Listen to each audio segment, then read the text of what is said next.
Happy birthday to me. প্রতিটা মানুষের জীবনেই বার্থডে স্পেশাল ডেগুলো সবসময় স্পেশাল থাকে। আর সে স্পেশালের পাশাপাশি স্পেশাল পার্সনদের সারপ্রাইজ, স্পেশাল পার্সনদের একসাথে থাকা, সেলিব্রেশন করা জিনিসটা একদমই অন্যরকম ভালো লাগা ফিল হয়। সবসময় আপনাদের ভাইয়া আমাকে স্পেশালভাবে বার্থডেতে অনেক সুন্দর করে সারপ্রাইজ দিত। আর সবসময় ওই দিনটা ওর সাথে আমার সেলিব্রেশন করা হতো। সামটাইমস গত ২ বছর যাবৎ ওর বার্থডে টাইমে ও আমার সাথে থাকতে পারে না, বিকজ ও ঠিকই বাংলাদেশে আসে, কিন্তু আমাদের ম্যারেজের টাইমটা হচ্ছিল একদমই পাশাপাশি টাইম। দ্যাটস ওয়াই ওই টাইমটা আসলে দেখা গেছে যে বার্থডে টাইমটাতে অ্যাটেন্ড থাকতে পারে না। সো বিষয়টা এরকম হওয়ার কারণে গত ২ বছর যাবৎ সে আমার সাথে বার্থডে সেলিব্রেশন টাইমে আমার সাথে অ্যাটেন্ড থাকতে পারে না। সো সারপ্রাইজ তো ওখান থেকেও সবসময় আমাকে ভিডিও মেক করে সারপ্রাইজ করে দিনটাতে ও আর কি আমার সাথে থেকে সেলিব্রেশন করতে পারে না। তো ব্যাপারটা হচ্ছে সবসময় কিন্তু আমার বার্থডেতে অল দ্য টাইম হচ্ছে আগে পরে সেলিব্রেশন করতো, সিচুয়েশনের উপর ডিপেন্ড করে আর কি প্রোগ্রামটা করা হতো। তো যাই হোক, গত বছর ও বাংলাদেশে যখন ছিল তখন আসলে প্ল্যান ছিল যে ও বার্থডে সেলিব্রেশন করে যাবে, বাট বিয়ের ঝামেলা, একটু ঘোরাঘুরি, এভরিথিংয়ের জন্য আসলে ওইরকমভাবে পসিবিলিটি হয়নি। এবারও তেমন একটা পসিবিলিটি ছিল না, বাট একদম ইনস্ট্যান্ট হচ্ছে এই মানে ছোট্ট একটা সেলিব্রেশন আমার জন্য করে। আর সব কিছুতেই বেশি বেশি সারপ্রাইজড, মানে আমি একদমই কিছু জানি না, বাট এই বার্থডেটাতে আমি একটু একটু জানতে পেরে গিয়েছিলাম। সো ওই স্টোরিটা একটু পরে বলি। তো এখন আমার ডেকোরেশন করতেছে, ওটা নিয়ে একটু ডিটেলস শেয়ার করি। সো এই ফ্লাওয়ার্সগুলো না অনেক বেশি সুন্দর, এবং এই লাভ যে লাইটিং ফ্লাওয়ারগুলো, এগুলো অনেক বেশি সুন্দর। এগুলো সব কিছু ইউএস থেকে আনা। আর এখানে ছিল হচ্ছে হোয়াইট কালার আর ব্লু কালার হচ্ছিল বেলুন। বেলুনগুলো হচ্ছে গিয়ে ওরা হচ্ছে দুপুরবেলায় হচ্ছে বেলুনগুলো একদম ফুলিয়ে ফেলেছিল এটা দিয়ে। তো এটার নাম আমি আসলে এক্স্যাক্টলি বলতে পারছি না। দেন হচ্ছে গিয়ে ওরা মজা করতেছিল, রূপচান আর হইতেছে আপনাদের ভাইয়া ওই দিন সারাদিন দুপুরবেলা হচ্ছে বেলুন ফুলিয়েছিল। আর তারপরে হচ্ছে বেলুন ছিল দুই টাইপ, হচ্ছে একটা হচ্ছে হোয়াইট আর একটা হচ্ছে স্কাই কালার। আর হচ্ছে গিয়ে ব্লু কালারের হচ্ছে গিয়ে আপনার ব্যাকগ্রাউন্ডের যে লেখাটা ওটা ব্লু কালার এনেছে। আমি দেখেছি অনেকে ব্ল্যাক গোল্ডেন ইউজ করে, তো আমি হচ্ছে ব্লু কালারটা নিলাম। আর এরপরে হচ্ছে আরেকটা ক্যান্ডেল লাইটের মতো ছিল, এটাও বাইরের থেকে আনা। তো এটা জ্বালানোর পর দেখলাম যে দুইটা যে পাশে ছিল লাভ আর ফুল, ওইটা আসলে বোঝা যাচ্ছিল না। তারপর হচ্ছে ওটা অফ করে দিলাম, আবার এটা জ্বালিয়ে নিলাম। তার পাশাপাশি ছিল হচ্ছে লাভ বেলুনগুলো, এটা অনেক বেশি সুন্দর। আর ইতিমধ্যেই পপুলার দিয়ে আমাকে সেলিব্রেশন করে ফেললো আমার বার্থডেটা। So I am so happy. আর আমি এটার মধ্যে অনেক বেশি সব কিছুই অনেকটাই জানতাম, সো এক্সাইটমেন্টটা তেমন ছিল না, বাট অনেক বেশি হ্যাপিনেস লাগতেছিল। আর স্পেশালি আপনাদের ভাইয়া ছিল এবং ও সেলিব্রেশন করেছে, এটাই আমার কাছে অনেক ভালো লাগা। টু বি অনেস্ট, এত বেশি টায়ার্ড লাগতেছিল যা বলার বাহিরে, বিকজ এত বেশি প্রোগ্রাম করতে করতে প্রতিবারই টায়ার্ড হয়ে যাই। ওইবারও অনেক বেশি প্রোগ্রামের প্রেশার ছিল, এইবারও অনেক বেশি প্রোগ্রামের প্রেশার, বাট এইবার একটু কম ছিল। তো তারপরও হচ্ছে লাস্টের দিকে শপিংয়ের অনেক বেশি প্রেশার, বাইরে যাওয়া, মানে সব মিলিয়ে ঝিলে। তার মধ্যে হচ্ছে রোজা চলে আসছে, সো রোজার মধ্যে আসলে সেলিব্রেশনটা করা মূলত, যেহেতু সময় তেমন একটা পাই নাই। তো রোজা রেখে হচ্ছে গিয়ে আসলে সন্ধ্যার পরে সেলিব্রেশন করাটা খুবই টায়ার্ডের ব্যাপার ছিল। পরও হচ্ছে এবার হচ্ছে সেলিব্রেশন করার জন্যই মূলত আসলে করা। তো মানে টায়ার্ডনেস নিয়ে আর কি প্রোগ্রামটা কমপ্লিট করলাম, সব কিছু আলহামদুলিল্লাহ ভালো ছিল। তো দেখতে থাকুন। এইবার হচ্ছে গিফটের পালা। সো গিফট স্টার্ট করবে, আপনাদের ভাই এখন গিফট দিবে আমাকে। তো এই গিফটটা মূলত আমাকে নিয়েই ও কিনে ফেলছিল, আর বলছিল যে এটা আসলে আমার বার্থডের জন্য দিতেছে গিফটটা। তো দেন হচ্ছে গিয়ে আমাদের দুজনের চয়েসেই গিফটটা কেনা ছিল। তো সারপ্রাইজটা তখনই আমি বুঝতে পারছি, এবং তখনই আমাকে বলছে যে এটা আসলে বার্থডের জন্যই ও দিচ্ছে মূলত। তো তারপর হচ্ছে এটা হচ্ছে আসার পর পর আর কি গিফটটা দেওয়া। তারপর অনেক দিন পর আর কি যাওয়ার আগ দিয়ে মোটামুটি, তো ও একদিন হঠাৎ করে আমার জন্য একটা মানে ব্যাগ আর একটা গাউন দেখতেছিল।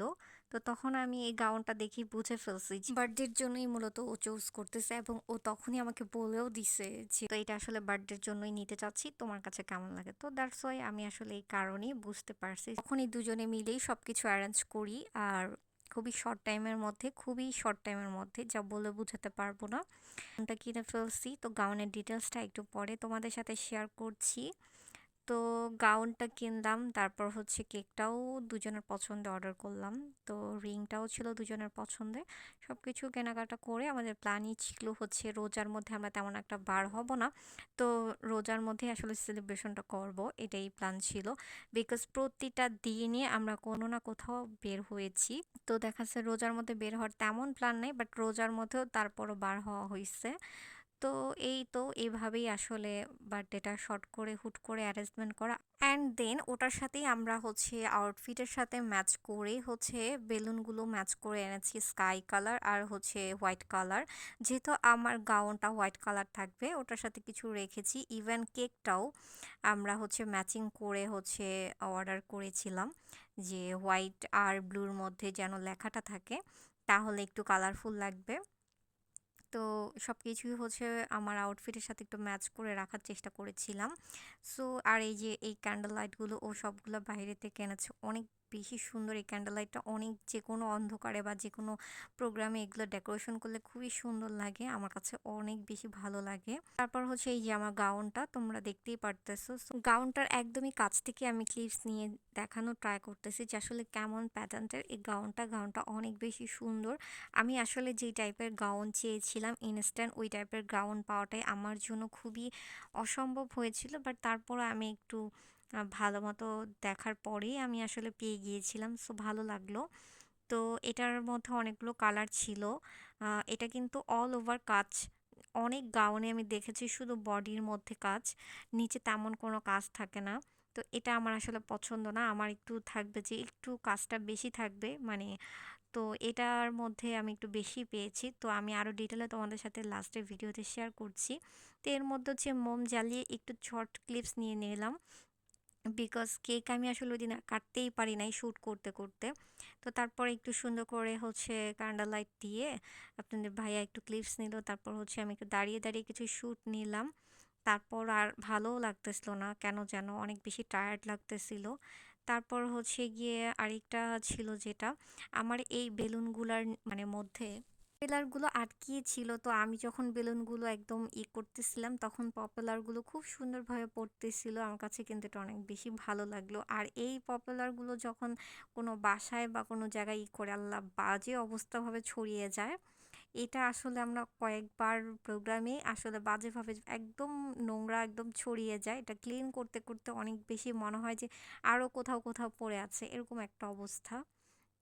তো এর আগে হচ্ছে আমরা যে কেক নিয়ে পপুলার ইউজ করেছিলাম অ্যানিভার্সারির সময়, তো তখন একদম মানে আমার ঘর বাড়ি সব কর্নারে কর্নারে ক্লিন করার পরও কোথাও কোথাও লেগে থাকতো বা পড়ে থাকতো, এরকম একটা অবস্থা। বাট এটা কিন্তু দেখতে অনেক বেশি সুন্দর, ভিডিও করলে আরও ভালো লাগে এই পপুলারগুলো, তাই না? ইভেন তো আমার কেকটা এমনভাবে ছড়িয়েছিল, মানে আমার কেকের মধ্যে মানে ওটাকে ফু দিয়ে দিয়ে অনেকভাবে উঠানো হয়েছে, মানে অনেক কষ্ট করে উঠানো হয়েছে। এর জন্য এবার কেকের মধ্যে আর পপুলার ইউজ করি নাই, স্প্রেটা ইউজ করি নাই। তো আর এই কারণে আর শুধু কেক নিয়ে জাস্ট কয়েকটা শ্যুট নেওয়ার পর এই কারণে কেক ওই দিনও কাটতে পারি নাই। তো তারপর হচ্ছে ক্লিপসটা আমার কাছে অনেক বেশি ভালো লাগছে, মানে আশেপাশে যা আছে তার কর্নারে কর্নারে যে একদম পপুলার ছড়িয়ে যায়, যেটা আসলে এটার কাজই ছড়িয়ে পড়া। আর এই কারণে দেখলেনই তো বেলুনের মধ্যে কতগুলো পপুলার পড়ে গেল। তো যাই হোক এই লিপসটা আমার কাছে অনেক বেশি ভাল লাগলো। তো আপনাদের কাছে কেমন লেগেছে অবশ্যই লাইক কমেন্ট করে জানাবেন। স্পেশালি প্রতিটা মানুষের জীবনে জন্মদিনটা অনেক বেশি স্পেশাল একটা ডে, যে স্পেশাল ডেটা প্রত্যেক বছরই যেন সবার শুভ যায় এবং স্পেশাল ভালো যায়, সেটা অনেক বড় একটা ব্যাপার। স্পেশাল ডেতে ছোটবেলায় মানুষদের একরকম এক্সাইটমেন্ট থাকতো, একটু বড় হলে আরেক রকম এক্সাইটমেন্ট, আর একটু বড় হলে আরেক রকম এক্সাইটমেন্ট, বড় হয়ে গেলে অন্যরকম একটা এক্সাইটমেন্ট কাজ করে। তবে প্রত্যেকটা বছরই প্রত্যেকটা জন্মদিনে মানুষের আলাদা আলাদা করে একটা ডিফারেন্স ভালো লাগা কাজ করে। যেরকম ছোটবেলায় একরকম ভালো লাগা কাজ করতো, একটু বড় হয়ে আর এক রকম ভালো লাগা কাজ করতো, আরেকটু বড় হয়ে আরেকটু বড় হয়ে, মানে প্রত্যেকটা ভালো লাগা কিন্তু সেম হয় না। এটা কিন্তু শুধুমাত্র জন্মদিনের ক্ষেত্রে হয়, এটা আমি কিন্তু রিয়ালাইজ করতে পেরেছি যে ছোটবেলা আমাদের জন্মদিনটা কেমন ছিল। আর একটু বড় হওয়ার পর কেমন ছিল, এখন কেমন ফিল হয়। কিন্তু অন্য কোনো ডেতে কিন্তু আমাদের এরকম ফিলটা হয় না, যেটা আসলে প্রতিবারই আমাদের ফিলটা অন্যরকম ডিফারেন্স হয় বয়সের সাথে সাথে। তো এই জিনিসটা একটু ইমাজিন করলাম। আমাদের বছরে কিন্তু অনেক ধরনের সেলিব্রেশন আসে, অনেক ধরনের স্পেশাল ডে আসে, কিন্তু জন্মদিন ডেটা কিন্তু একদমই ডিফারেন্স, মানে প্রত্যেক বছরে ডিফারেন্স ফিল হয়।